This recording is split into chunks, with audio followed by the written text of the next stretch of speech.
Today, we're diving into the heartbreaking journey of rebuilding trust after infidelity. Can a relationship survive such devastation? Is it possible to heal, or does the damage run too deep? These questions haunt anyone who's ever had their trust shattered. Take Emily, for example. She had been married to Mark for 8 years. But one night, Emily discovered an intimate text from another woman on Mark's phone. She discovered that he had been cheating for months. Emily felt like the ground had been ripped out from under her. The pain of infidelity goes beyond the physical act. It's the emotional toll that cuts the deepest. It's the feeling of being replaced, of not being enough. Trust is fragile. Once it's broken, the scars can be deep. Just like Emily, many of us find ourselves in this situation. But can trust ever truly be rebuilt after a betrayal like this? The answer isn't simple. The truth is, the road to recovery is long, but it's possible.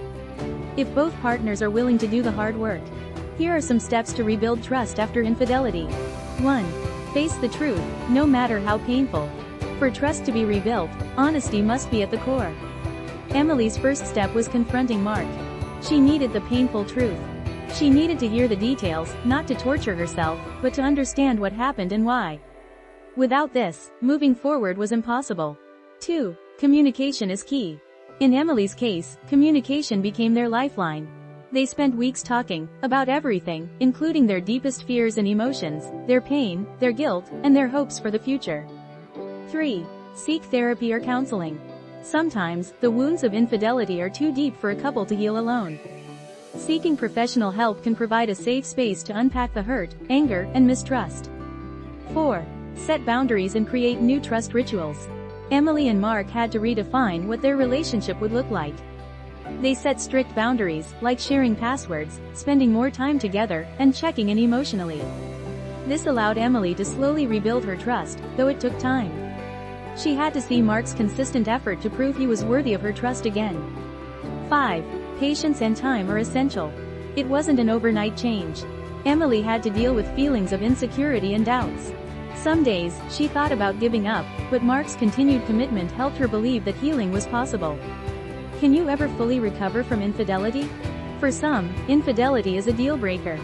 For others, it's a challenge that's met with strength and resilience. Whether or not a relationship recovers depends on both partners' willingness to do the work. After infidelity, trust issues linger. Emily still felt the sting of betrayal even after they rebuilt their relationship. But over time, as Mark continued to show through actions, not just words, that he was committed to her, her trust in him began to grow again. There will always be moments of doubt. The key is that trust isn't just given, it's earned every day. So, is it possible to rebuild trust after infidelity?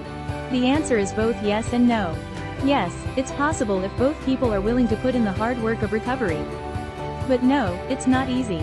The path is filled with emotional turmoil, uncertainty, and pain. But for those brave enough to walk it, the end of the journey can lead to healing, stronger connections, and new hope. At the end of the day, the choice is yours. Do you want to rebuild? Or do you want to move on?